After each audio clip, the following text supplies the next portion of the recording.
कि कानून केवल गरीबों के लिए बना। नहीं, उसके लिए गरीब भी जिम्मेवार है ना। गरीब क्यों नहीं आवाज उठाते?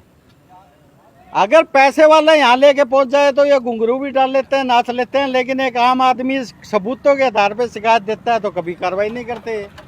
तब तो उनको सांप सूंघ जाता है।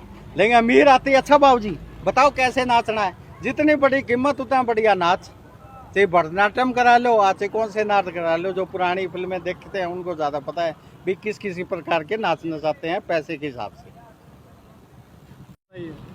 आज सर मैं विषय हूँ, परसों आपने देखा होगा कि हिसार के अंदर, हिसार नगर निगम के अंदर हाउस की मीटिंग थी जिसमें अवैध कॉलोनियों को वैध करने का मुद्दा था, जो पार्षदों के हंगामे की वजह से रद्द हो गया। असल में उसमें क्या था कि उसमें किसी भी कॉलोनी का नाम नहीं था। अगर कॉलोनियों का नाम होता तो पार्षदों को पता होता कि हमें इस कॉलोनी का कमीशन आ चुका है, इनको पास कर दी जाए। लेकिन खसरे नंबर से इन्हें समस्या होगी, पता नहीं कौन सी कॉलोनी पास करा दे। दूसरी चीज़ है, ये डीटीपी का आरोप लगा रहे थे, डीटीपी ने ये कर दिया वो कर दिया, जबकि उसमें नगर निगम की टीम भी शामिल थी कौन कौन सी अवैध कॉलोनियों को वैध करना है। जो शहर के नगर निगम के अंदर काफ़ी वर्षों से कॉलोनियाँ थी, वैध में शायद वही आनी थी, लेकिन इन्होंने वो चीज़ नहीं ली। अगर ये आम आदमी होता है ना, गरीब आदमी पे तो जेसीबी चला देते हैं उसी टाइम, जेसीबी चलाते 2 सेकंड को लगाओ। लेकिन जहाँ अमीरों का मामला आ जाता है, अमीरों के मामले में चूं भी नहीं करते। ये आपको बताऊं, विश्वास कॉलोनी आज अखबार के माध्यम से पढ़ा होगा, हरियाणा वो क्या नाम है, हुड्डा की ज़मीन पे बनी हुई है।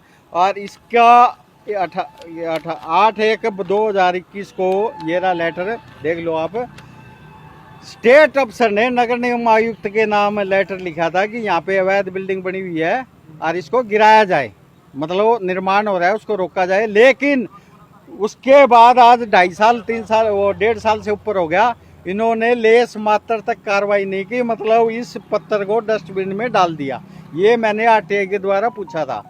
दूसरी बात, उसको वैध को मतलब अवैध कॉलोनी को वैध करने का प्रपोजल मेयर साहब ने बहुत बड़ी राशि लेकर ही लाए होंगे इसमें प्रस्ताव के अंदर।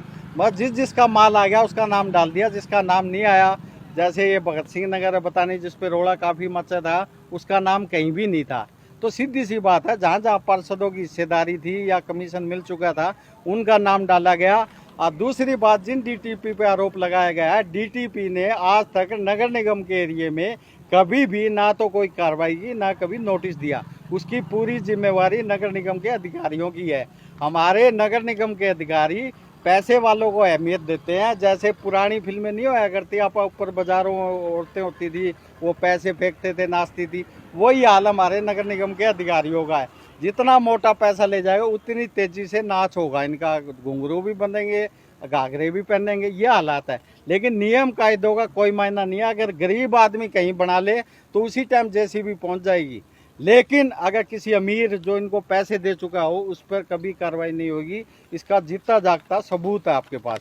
और यही सबूत नहीं है, नगर निगम के एक रिटायर्ड कर्मचारी ने मेरे पास पूरा इनका काला चिट्ठा दे रखा है कि इन्होंने क्या क्या कारनामे किए हुए हैं, जिसमें पुराना जो हमारे नगर निगम आयुक्त थे अशोक जी, बहुत ही ईमानदार, उनका भी हाथ है, क्योंकि उस टाइम वही थे जब ये लेटर भेजा गया था। और ये आप लोग इसकी कॉपी देख लो भाई, इसमें सारे है मॉडल टाउन का एरिया, सारे एरिया ये। और इसमें साफ साफ इस बंदे ने ये लिखा हुआ है कि हर वार्ड के अतिक्रमण से हफ्ता वसूली होती है। ये मैं नहीं कह रहा, ये इस रिटायर्ड कर्मचारी ने कहा।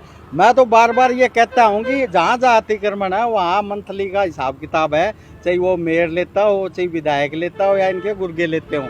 मतलब यह है कि यहाँ पे जो बंदा आ गया, जो हमारे पार्षद है, मेयर है, निकाय मंत्री है, पैसे वालों की तो बात करेंगे, लेकिन गरीब आदमी की ना तो ये आवाज़ उठाते, ना कभी इन्होंने उठाई।